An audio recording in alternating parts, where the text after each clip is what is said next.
All right, so day 2, Breakthrough Consulting Bootcamp. So today we're going to go over the products. So yesterday we had mindset, and now it's going to be all to do with like the market and the products and the services. So we're going to start off with an introduction to them, and then a little bit of websites. So websites is only going to have like this much of the day. And then the rest of it's just going to be on, then we're going to go over SEO for a whole hour, then AdWords for a whole hour.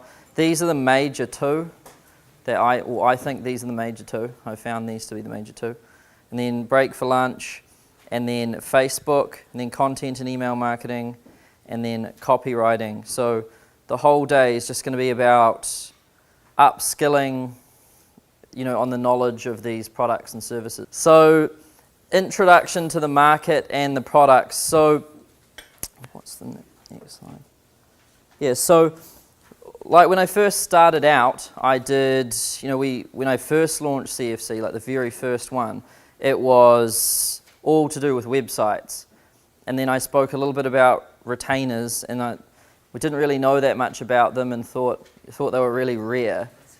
And then, now it's become just all that, but it's changed. And I mean, there's still nothing wrong with websites, but it seems like everyone is more interested in the retainers side of things.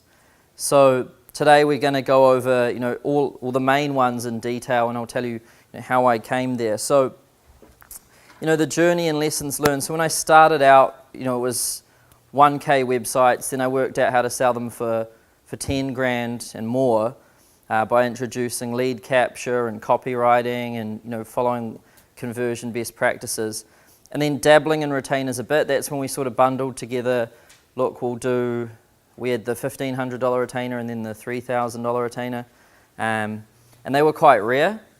I think I said that out of every, say, 5 website deals, you might get one of those, and sort of treated them that way. But now it's sort of moved into just purely the retainers stuff, and just purely the four high margin products. So I'll tell you how I came to this. So, I became obsessed with all this 80-20 stuff and power laws. Who actually knows what a power law is? Okay, that's cool then. So it's in that book, 0 to 1 as well. Peter Thiel and Elon Musk and all of them are obsessed about power laws. What it basically means is that everything in the world, every action doesn't have an equal reaction. So and everything in the world isn't normally distributed. So it's more distributed like on a chart like this. So if you've ever done economics, and you look at wealth distribution, it's called the Lorenz curve. And 80% of any sort of economy's wealth is held by 20% of the people. And the scary thing is even if you take the rich list, which is, do they have a rich list in America, like top 100 or something like that? Yeah. So in New Zealand, they've got one of those too. And I looked, and it looked like New Zealand had a curve like this. 20% of the population owned 80% of the wealth, and the same with land. And then I got the rich list, and I looked to see if you could even apply 80-20 to the rich list, which is the top already. And the top 20% of the rich list have 80% of it. But then I took it to just the top 2 guys, 1 and 2. And the top guy has 80% more than the bottom guy. So it's like this sort of stuff is always out there, like nothing's even. And what it means is that in a business, not every customer is equal, and not every lead is equal, not every prospect is equal, and definitely not every product and service you sell is equal. It's not just singular. We sort of touched on this a little bit in cash flow consulting when we talked about picking the sweet spot. So when we target people that are doing over $1 million, they're actively spending money on marketing, that's kind of, hitting on a power law of, that's the best segment of the market to focus on. Because if you land one of those guys as clients, then you get a whole lot more.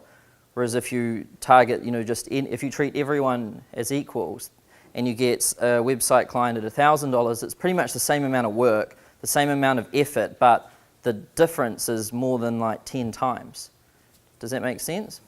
So I started applying this stuff to everything, and with segmentation of the market, who we choose, it's the sweet spot thing is still exactly the same. You want the segment of the market that's actively spending money on marketing. You want them to be doing more than US 1 million in revenue, and all the other things we talked about. But I started to apply 80-20 to like the actual things that we were selling. And I looked at revenue in the business, but I didn't just look at revenue, I looked at time associated to each dollar, and then like profit associated to each dollar, and found out that SEO retainers and the other products I'm going to cover today, this is where most of the money was. So what I did is, I applied 80-20 to the market, and that's, how we choose the market is pretty much exactly the same. But I also applied 80-20 to the offerings, and that's how I came up with, the market. This is still exactly the same. So over 1 mil USD in revenue, high ticket, which means they sell products or services that average sale price is above about $1,000. And they're established, which means they've been in business for longer than about 2 or 3 years, and actively spending money on marketing, and it needs your services. So they stand to benefit by what you have. So this is kind of the sweet spot of the market. And then here's what I've found to be the 80-20 of digital marketing. If you're this is the stuff that yields the most money and also has the most profit. So SEO, AdWords, Facebook, content and email marketing, and then websites, but only when bundled with these things. So if someone needs a website, then I'm happy to do it, but only if I'm also going to get a retainer. If someone just wants a website, it's a no. But if someone wants to take a couple of these products, then sure. And a good way to get the deal over the line is by just dividing this by 12, the total price of this by 12, and then adding each monthly installment to the price of the retainers. So if these were $2,000 each, that would be $4,000. If this was $12,000 divided by 12, it would be 1 added to that, so it'd be $5,000 per month. And you've kind of locked them to 12 months because you own their website until they've paid for it in full. And at $5,000 a month, like that's a pretty decent client, and you're quite confident that you're going to hold them for 12 months. So that's what I've found to be really, really, really powerful. Yeah. If they were to buy all 4, have you ever offered, like, if you sign up for all 4 of these products, I'll like basically include the website for free if they're going to spend like a pretty large amount of money with you? I would if they didn't suck to do, like, they still are painful to do, and I still am thinking like, am I even making the right move doing them? But I just wouldn't feel right charging someone, because I do have some clients that their total spend per month might be $10,000, and I wouldn't feel right taking that money, and I don't think they would get very good results if we're directing all that traffic there and creating all of that buzz for them when the person lands on a substandard website. You know what I mean? Remember you mentioned it in Facebook a while ago. Are you licensing these websites to the clients like you said you were going to do? Or are you doing contracts and then it's owned by the client? So inside the contracts they use, we license different things, which means that basically we own the ad copy, and we own all of the data and the best practices to how we build all the ads and everything. And we own their AdWords account and the intellectual property and things, which means that if someone, because there is a bit of, the real risk in AdWords and things is if someone cancels and they're just like, send me the login, then they can just give it to someone else and they can kind of learn exactly how you do everything. So with that, I've run into that problem before. Could you share your contract? I know it's a problem because that's how I take business from the competition. And I was like, I don't want someone else to do that to me, so I put it in the contracts. Could you Yeah. share that contract with us? Yeah. So that's going to be, so everyone here got, or is going to get, or has already got access to that new course, the Consulting Blueprint. And in that, there's all of the, all of the contracts and everything. Yeah. So when you tell new clients that you're going to be licensing their website to them, they never push back on that? So we're not licensing their website. Okay. They own their website. Gotcha. It's mostly just, so we're not doing something dodgy, we're just protecting ourselves, because the only time someone would cancel on us is if what we were doing isn't working.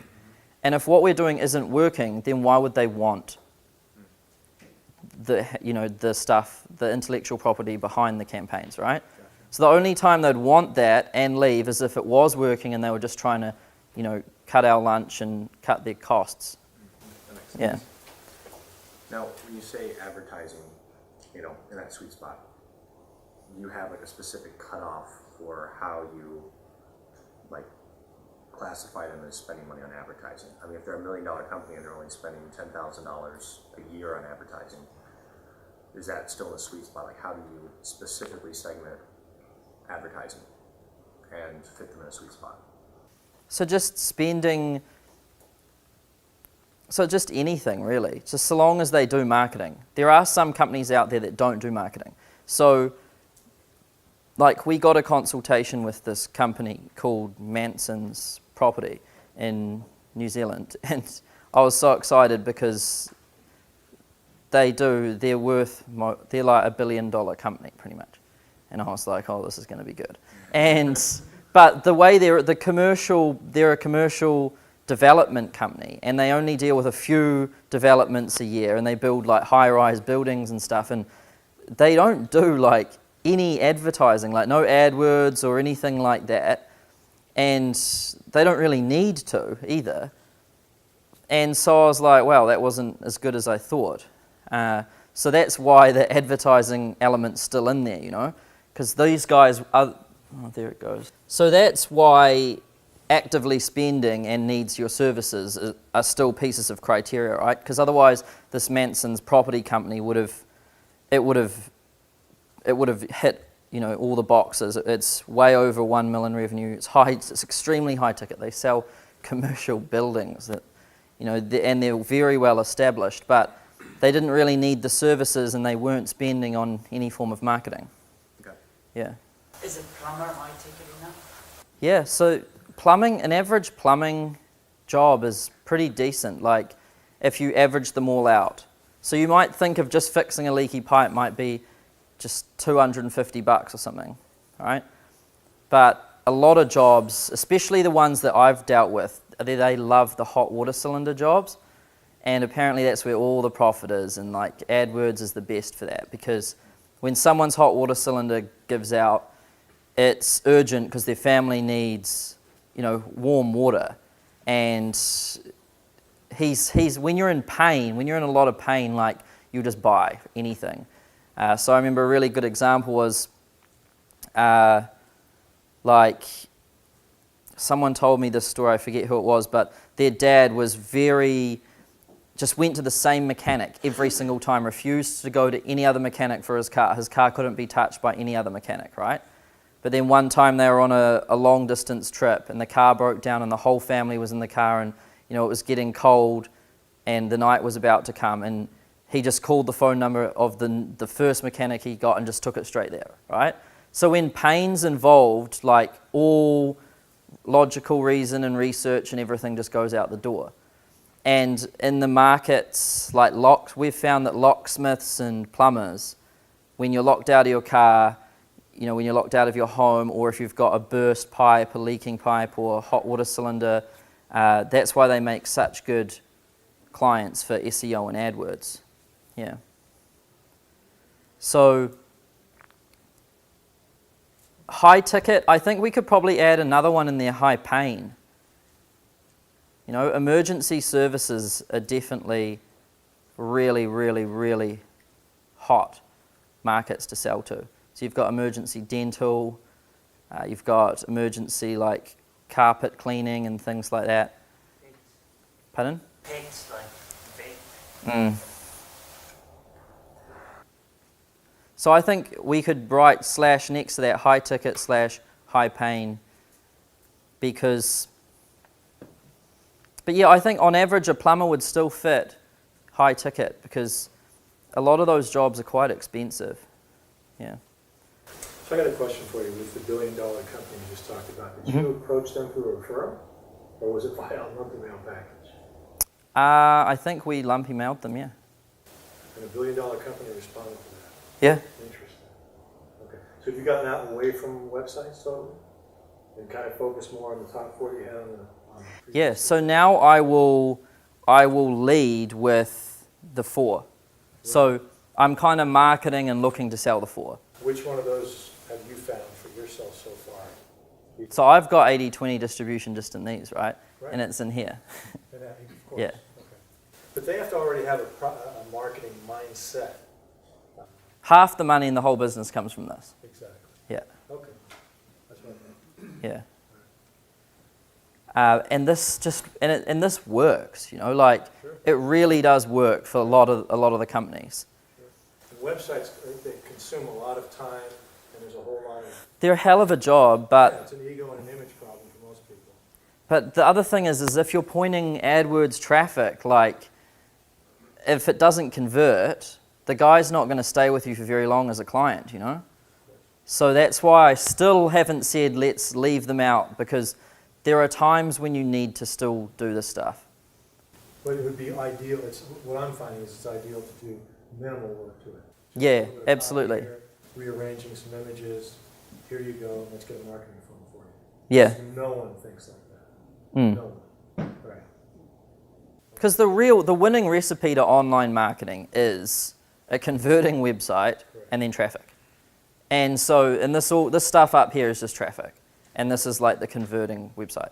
That is the formula to what works. Are you farming out the content and email yourself also? So so I'll get to that because I'll go over each one in detail. Sure. You pretty much all of it is still outsourced. Right. Mm. But I've found that this has like, you know, enabled me to really scale the business up. Right. And there's a lot of this business out there. And you're averaging $5K per month on these, you're saying, as a retainer for SEO, AdWords, Facebook? No, so on average, I'd say, I know my average client value is $3,000. Yeah, Okay. per month. And you're staying how long? Like we haven't lost really any. We've lost maybe 2. It's hard for me to say lifetime value because It takes a while to find Yeah. out what it's gonna be. yeah. Okay. Mm. Do you still do CRM setups? Pardon? No, that is one thing that I really want to stay away from. So, I mean, one thing I used to say yes to anything. Right? I told you about my biggest problem I've made, and now I've saying yes to a CRM setup it's a big deal, you know. And saying yes to a website deal is a lot of work as well.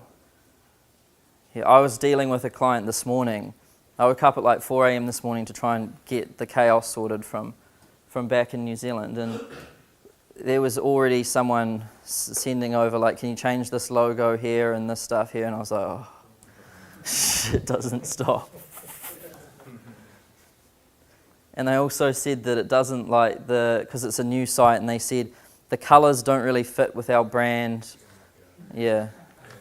It's just the typical stuff, you know, and it's always going to be like that. Mm.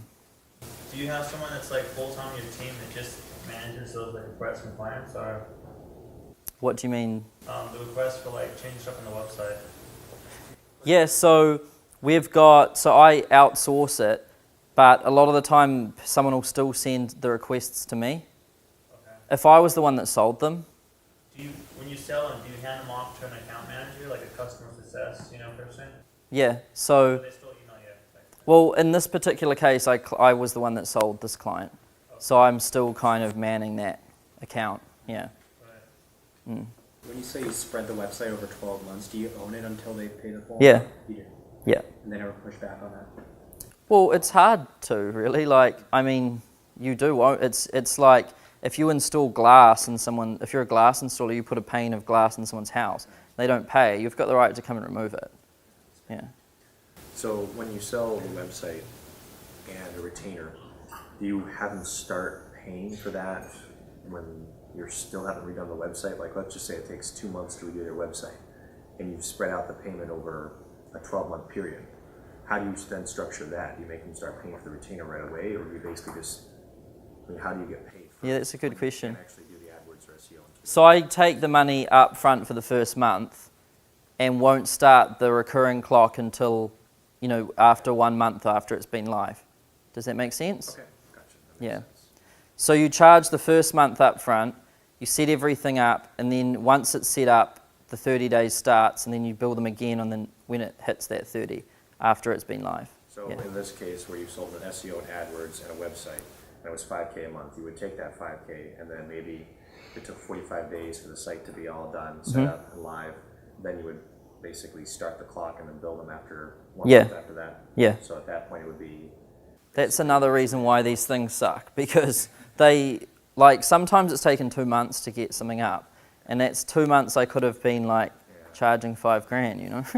Yeah, and another point is you don't usually make money the first month with recurring because of all the setup, but you pay all your outsourcers a month behind. So you get paid first, they do all the work, and then you're getting the second check and you're paying the outsourcers. So, you know, it's tight a little bit, but you know, the first month usually there's not a lot of profit with all the setup, right? Yeah, the first month, it's all to do with long term, right? When it comes to recurring revenue, it's always like that. In SaaS, generally 3 months until you break even. So if you get a SaaS client and you lose them after 1 month, it's a loss. Like if you start making profit after 3, that's the typical. In this, I would say you start, the beauty of it is that you don't lose, but on 1 month you kind of break even, Yeah. and then it starts making money, yeah. Do you consider marketing automation to be the same as CRM and you avoid it? Yeah, it's like I can't even set up my own marketing automation, like let alone a client's one, you know, like my own CRM and my own marketing automation is a mess and it drives me nuts. And that's when I get to put my full dedicated, you know, attention on it. So if I can't get it right for myself, like chances are I don't really want to sell that as a service, you know? Do you get customers asking for it, or are they just kind of unaware of that option? Generally not. Like, because it's just focusing on taking someone from nothing, which a lot of the time is what I'm doing now, to that is too big of a jump anyway. Yeah. What are you using for recurring billing, like the software? So the beauty of it is that it's just, do you guys have direct debits in America? Yeah. So I've got like a contract that they fill out, and they fill out this bank form, and I send it to the bank, and then they just charge directly to their account. So there's no merchant fees. I think I pay 50 cents a transaction. And the beauty of direct debits is that a lot of the time it will come out even if they don't have enough money. So it takes them into OD as well, which means that it means that you're pretty much always going to get paid. It's like the most reliable thing out. Where the credit card, you get, you know, people cancel their cards, update them, like it's a mess. Yeah, and a lot of the time they decline. Yeah.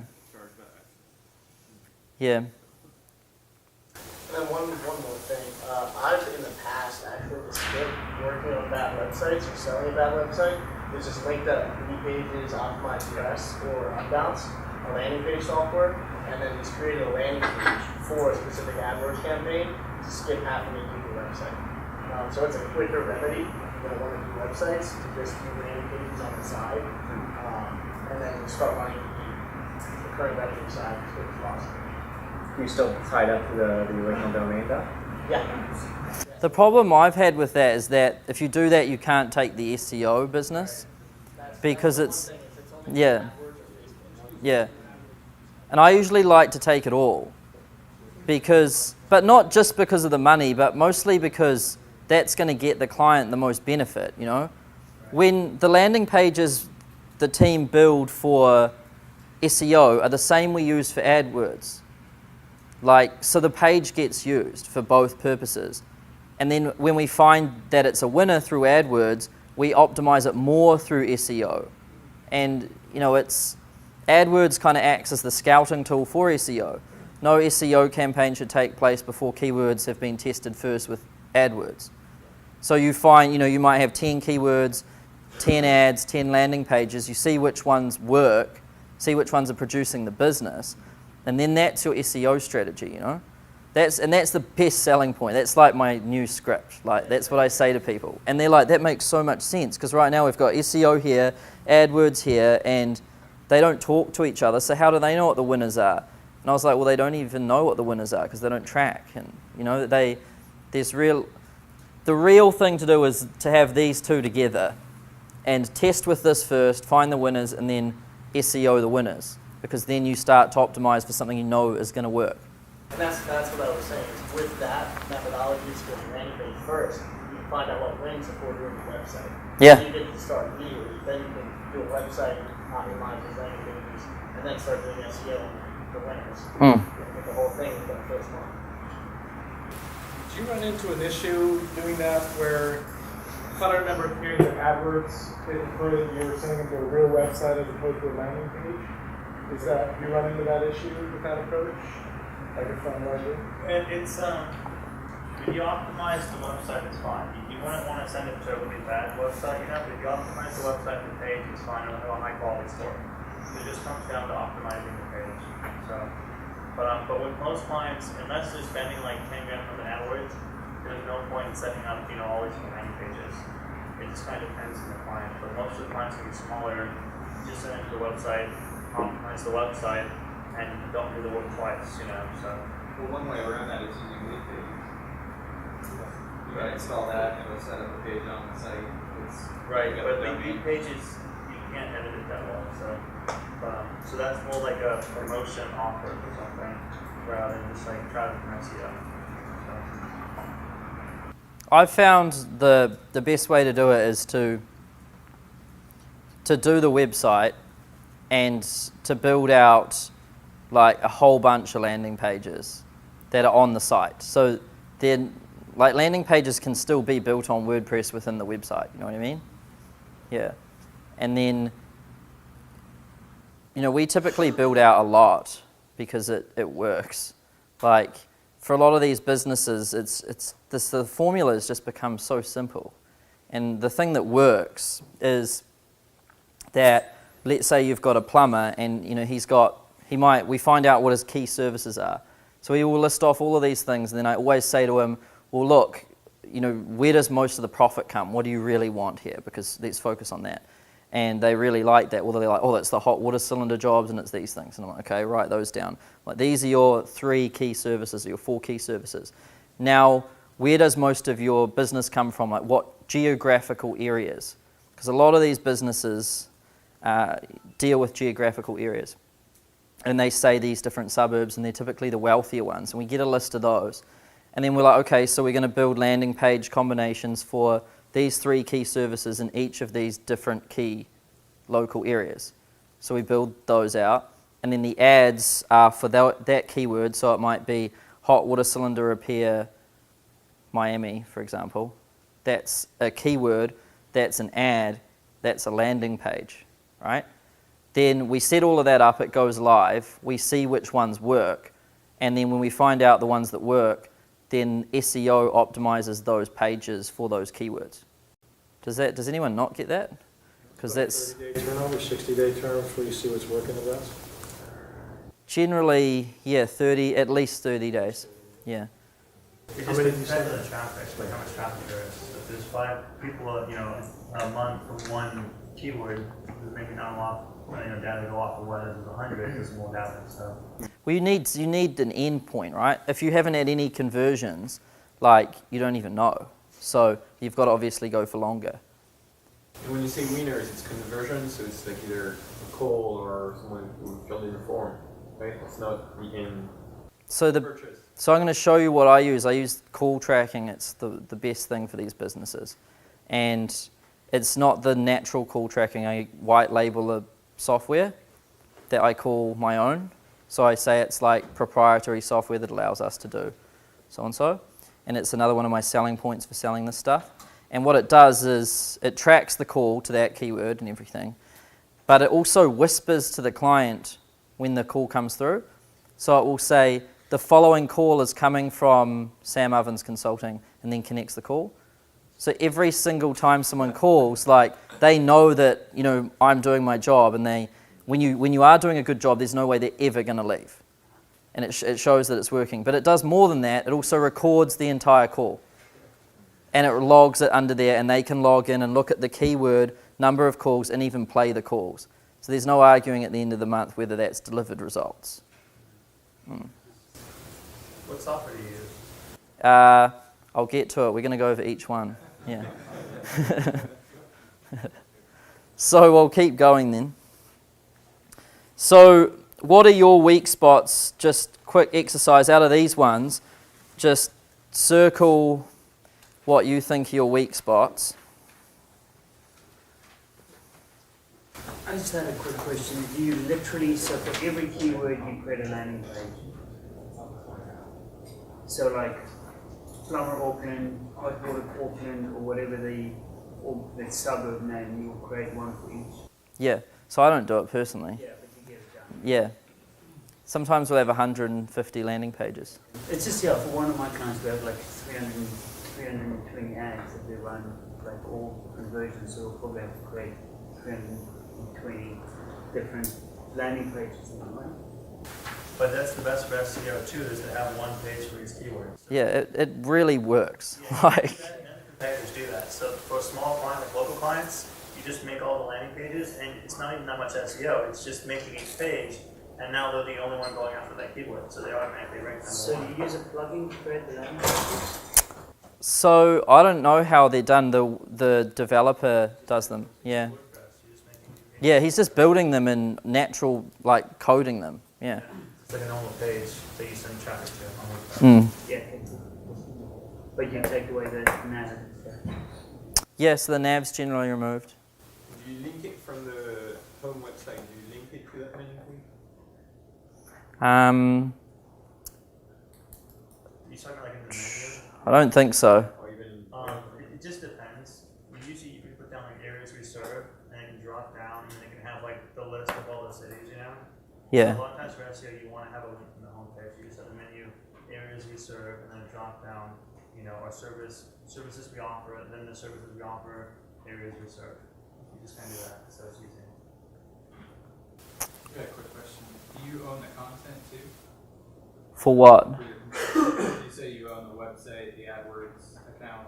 So I don't own the website. That they own that, but I'd own it until they'd paid for it, right? So I'm talking about the content marketing. Oh no. Okay, so the content in the email, the email they can copy.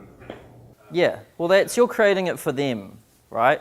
Sure. But with this stuff, with AdWords, you're depending on the way the contract is you're either building that whole account and all of that intellectual property for them, or you own the intellectual property and you're, managing the ad spend for them and getting them results. It's like if you invested money in a hedge fund, like you don't own, how they multiply that money in the hedge fund. You know what I mean? That's their intellectual property. Do you set up a Facebook account that's separate from that? No, I would just use their Facebook account. Well, then they could take your ads if they were to leave you. So the only reason I talked about licensing was mostly for SEO and AdWords. Okay. Yeah. Okay. So it wasn't really to do with the others at all. And to be honest, most of it is here. Because there's a lot to protect there. And even with Facebook AdWords, I'm sure his guy's the admin. We don't make the owners the admin on the Facebook account, and they can't access the ad because in Facebook they can see all the ad accounts for all the clients. So AdWords, you can set it up so your client can log in and just look at their, their account if they wanted to. But we don't have any, there's no owners in that. None of our clients can log into their AdWords. Yeah, we don't let them do that. In Facebook, we don't let them do that. They don't want to see it anyway. They're too busy. They don't care. And it's you need about 3 weeks worth of training to know what you're looking at. It's Right. very, very, very complicated. Mm. I got a question for you. So you're saying you're selling sites at 12,000 and $2,000 a piece for the 4 up on top? Oh, I'd say on average this would be 10. 10? Yeah. And those are two. If it's easy, it would be 4 or 5. If it's real simple, if it's going to be a pain in the ass, 10. And depending on these do vary depending on some different things, which is what we'll go over each one in detail. Yeah. But what are the weak spots out of all of these? Whose is SEO? AdWords? Facebook? Content and email marketing? Which one do you want to learn about the most? Yeah. There's a lot of money in AdWords.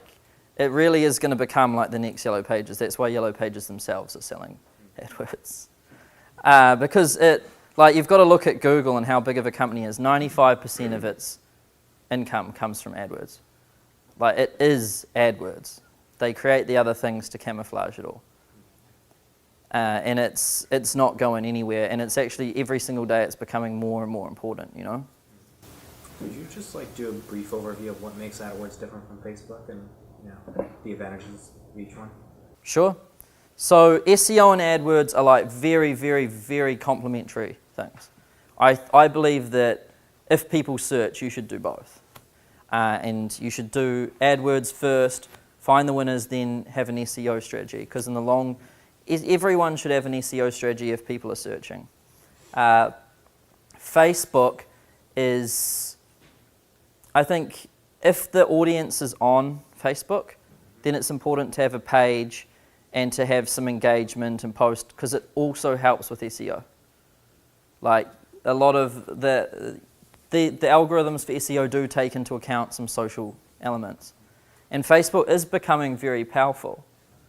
And then content and email marketing, I believe that every company should have an email list. It's very, very, very valuable. And I believe that with content marketing, that again helps with this, So ideally, every company would have all of that. That's really what you should be doing. Didn't you say that you outsource the website now to someone else? And so how involved are you? How do you make sure that they use the best practices, that you use the good headlines, good copywriting, good capture, and that stuff?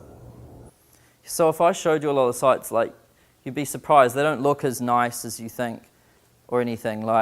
They're not perfection. They're more just, they just work it good enough, you know what I mean? So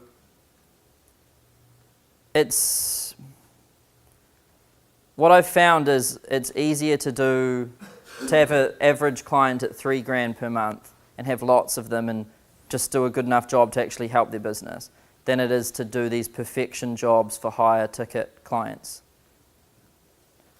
The locksmiths and the plumbers and all of that, they make up, and there's tons of businesses in there. It's the ones that used to pay for Yellow Pages. These guys, there is a huge amount of them, and it really works for them. But they used to pay $50,000. Yeah. So it's actually cheaper now. And it really works. We've got a locksmith that the guy's gone from one guy to 10, and his phone's just constantly ringing. Yeah. How would you price each of those? Yep, so I'll go into that stuff. But, all right, so AdWords is a big one that everyone wants to know. So we've already got your weak spots. We did some Q&A. So let's go into SEO. So pretty much everyone knows what it is, right? Does anyone not know what it is? Are you asking if we know what it is or how it works? Well, just like, you know, it's optimizing a site to come up in Google for search terms, right? Sweet. Then overview, we're going to go, so how we'll cover each particular one is very fast what it is, and then what segment of the market's the best fit, and then what we include in our packages for the clients. So that was like with AdWords, I told you that I use that software. That software has helped me make a lot of money because it really is like what they want, you know. It's really cool to bundle things together and white label them as your own. What we include in our packages, how we package it all together and how we price it, and then some additional resources to learn more. Because for each one of these things, I mean, you can learn a whole bunch more, right? And I think it's definitely worthwhile learning a bit more about SEO and AdWords beyond what we're going to cover today. I'll give you some good resources for that. And so, the ranking factors for SEO, so using 80-20, so I just like to use 80-20 for everything now, so we pretty much forget about all the small ones, and just look at SEO. When I boil it down and I tell it to a client, I just say, you've basically got your on page to make sure that you have pages around those keywords. So if you're a plumber in Miami, then you probably want to have a web page that is, in the URL says plumber Miami, and then you have that keyword plumber Miami in the title a couple of times throughout the body, and you know that's how you do on page. That's how I'd sort of explain it to them. Really simple. The other one is links. So links pointing to the site from other sites, and then the last one is like the content creation. So unique content being created. So that's pretty much what I boil it down to. I know there's a ton more stuff, but really if you have a well-optimized site, you have a keyword strategy, you create content on a regular basis around those keywords, and you have someone actively building links, that's good. That's good enough. So that's how I explain it to people when I'm selling it to them. And what segment is the best fit? So they need to fit our sweet spot, and they're not on page 1 of Google results. So people that are on like 5, 4, 3, and 2. It's really, using like 80-20 again, it's insanely hard to get someone from 3 to 1, like ranking number 3 to number 1. That's a hard thing to touch because you're trying to get that last incremental gain. But trying to get people from page 5 to page 1 is quite easy to do. Well, it depends on the market, but in most of these smaller markets, it's quite easy to do. How long does it take on average? So my SEO guy says 90 days, so I say 90 days. Well, generally I actually say like 60 days. I try to stretch it a bit. Yeah. And then I tell him that I just told them 60 days. And with AdWords, it doesn't matter because they only get calls right away, That's the point of bundling everything together. They're not waiting to see them show up on page 1. They're all getting calls. Yeah. Whispered. If you're just selling SEO, like, it's hard. Like, we've had guys who we've just sold SEO to, and they're on your back, like, all the time, because they're like, we're not moving. And I'm like, it's been like 5 days, man. You know what I mean? Like, I'm pretty sure we haven't even started working on this yet. Yeah. And it's SEO on its own is a hard one because it's out of your control, You can be very good at what you do, and even the best guys still get they have their bad days. Of the products you sell, would you say that not only is AdWords the largest percentage of what you actually have for clients, is that also your primary lead with people just because it gets results fast and it's easier to get someone to pay to get something pretty much, as soon as it's set up? Is that the primary thing you lead with, or are you finding that leading with some of these other products is a better foot in the door? So AdWords is probably the best foot in the door, but it depends. It depends on the type of client as well. Yeah. But in the 80-20 situation, Yeah, I'd say AdWords. is for sure probably the best. You're selling the result, you're not selling AdWords. Right? Yeah, that's a very important point.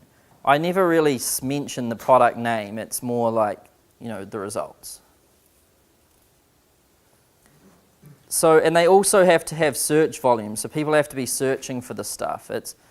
And how you do that is everyone familiar with the Google keyword tool or the keyword planner?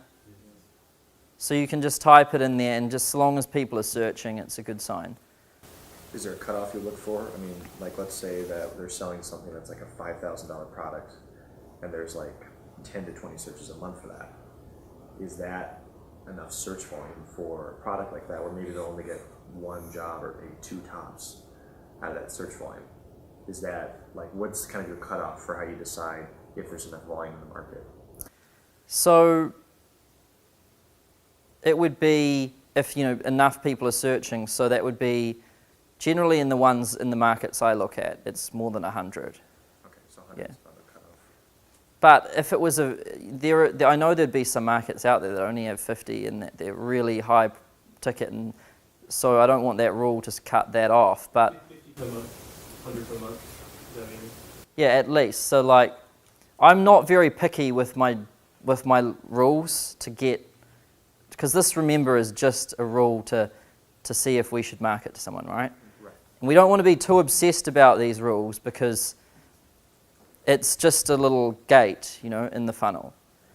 And you can, if you find out on a qualification call that person's not a right fit, it's very easy to just get them out, So you don't need to be too obsessed about the rules. I know a lot of people are real obsessed about the rules because they can't, it takes them like 30 minutes per lead.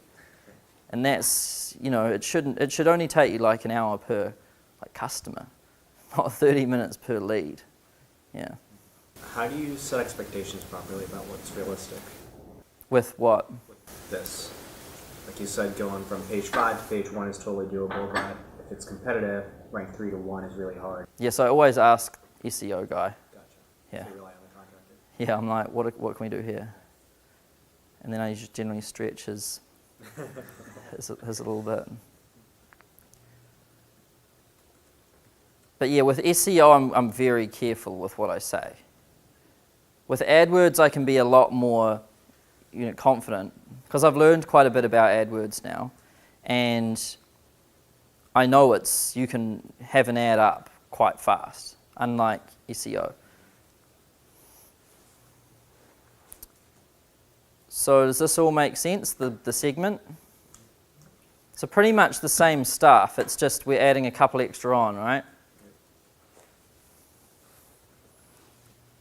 And then what we do for our SEO clients. So what I say to a client is, the foundation of any successful SEO strategy is, first of all, determining what keywords we should rank for. There's no point building links, optimizing pages, and creating content if we don't know what for. That is step one, and that's the most important thing that you can possibly do. And to do that, I say that I use 3 different ways. So the first one is that I'll look at the local market and see who's winning. And a lot of the time, there's a guy I'm like, do you have any competitors that are really killing it with online stuff? And a lot of these guys are like, oh yeah, this guy, I don't know what he's doing, but I know it's working really well or something. And I just write those ones down, and then that's a really good place to have a look at, because you can see what they're doing, and you can see what keywords they're going for, and you can see what they're doing online.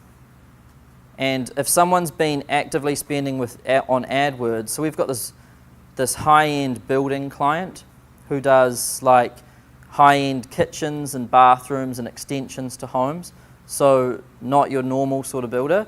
And I was mind blown. I was like, man, how are we going to create a campaign for this thing? I was like, what? There's so many different keywords, because he was listing off, but then we'll do decks also, but we'll also do, and he pretty much listed off every item in a house by the end of it. And I was like, because that's what guys do. They don't want to miss out on any business, right? And I was like, gee, how are we going to work this one out? And then I thought, well, what about your competition? And he told me the name of a company that was doing it. And I used some spy tools, like, have you looked at Espionage and all those other ones? Plug the competitors into there, and if they've been running an ad for longer than like 200 days, you know you've got an ad. That's iSpionage, right? Yeah. iSpionage.com. Yeah. So a real good place to start when you're completely baffled is to look at someone who's doing well. And if there isn't someone doing well in the local market, there'll be someone doing well in the international market. So if I can't find someone in Auckland, which is my home city, then if I can't find someone in New Zealand, then I'll just go to Australia. If there's no one in Australia, I'll look in America, and I'll find someone that's cracked it in this particular niche somewhere in the world, and that's a really good strategy to copy because they've figured it out. They know these keywords work, and they know that these sort of channels work. That's also a good strategy with AdWords, obviously, and SEO, but also with writing copy for websites. I'll usually pull up like competitors and try to find one that has a good benefit-driven copy, and then we just go off of that, and it's so much easier. And sometimes it's like right away, but sometimes like I do searches all over America, like New York or whatever, go through 20 websites, and I'll find one that has great copy, and then generally they're going to have good landing pages, they're going to have good ads to get them. It's a good strategy for pretty much everything in the world, you know? Find who's the best and just copy them. It's a really good strategy. I hardly ever start with a blank page, like ever. Even if I write a video, for a video script, I just like get someone's video who I know they've done like a really good successful launch, and I download it, and then I send it to a transcriber, and they transcribe the whole thing because it's like 15,000 words sometimes. And then I just break it out, and I swap out, their words for mine, and like change it around. And they're not going to care because you're selling something completely different. It's not like they're going to care. If you're going to sell something identical, I mean, they would really care. But copying it's a really good strategy. So what I say is, with keyword research, it's the foundation for any successful SEO campaign. We start by looking at, the competition, who's doing really well. If we can't find someone here, we'll look, international. We'll find someone, we'll see what they're doing, spy on them. And the business owners love hearing that stuff because they know that's a smart move. They know they're not pioneering new ground, with their ad spend budget or with their SEO budget. We're going to look for something that's worked.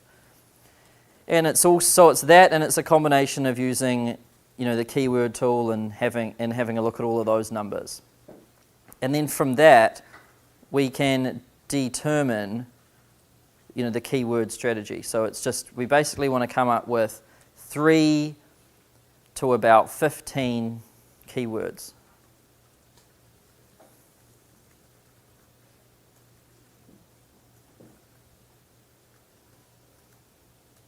And then the next piece I say to them is, once we've determined that, then everything we do for SEO is going to be based around that.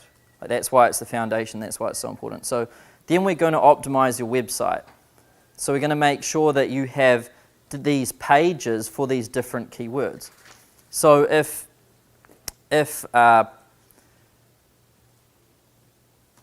custom kitchen renovations is a good keyword, then we should probably have a page on custom kitchen renovations. And then we make custom kitchen renovations in the URL, so it will be the yourcompanyname.com/that, then that should be the title of the page. That's what the wording on the page should be about, and that keyword should be mentioned, a few times. And then we should ideally have like an image there to do with that as well, and there should be a call to action. And if possible, a testimonial about that particular service as well. And we'd build out one of those for each one. And then I would say we also want to create content. So I tell them that another key piece of SEO is creating content. And what we do is, I say this is what makes us really different from the competition. Besides doing a whole bunch of work on keyword research and following copying market leaders, we also optimize the website, but then we also go beyond what everyone else does. Most people out there just build links. And what we do is we hire an article writer, someone that has some sort of industry knowledge in your particular industry. If it's building, then they have some knowledge in the building industry. And then we brief them to write on the topics that your keyword research has turned up. So if we've found that it's custom kitchens and custom bathrooms and home extensions, then those are the 3 topics that every sort of blog post has to be around. And we say that, with that, you're creating content that is useful because it's going to help you optimize for that particular keyword. And you don't have to do anything because, I'm sure you've tried to write a blog post before. That's what I always tell them, and you know how hard it is. And I also say that, your competition have probably tried blogging and just blogged about someone's new car or, a seagull or something. That's, most people blog about useless stuff. And we say, we do it right for you, and we'll make sure it's done on a good schedule, and it's just completely hands-off. And then beyond all of that, we do the link building part, and that's around building links to your site that are around, those keywords so that Google sees your site as an authority. Any questions at the moment?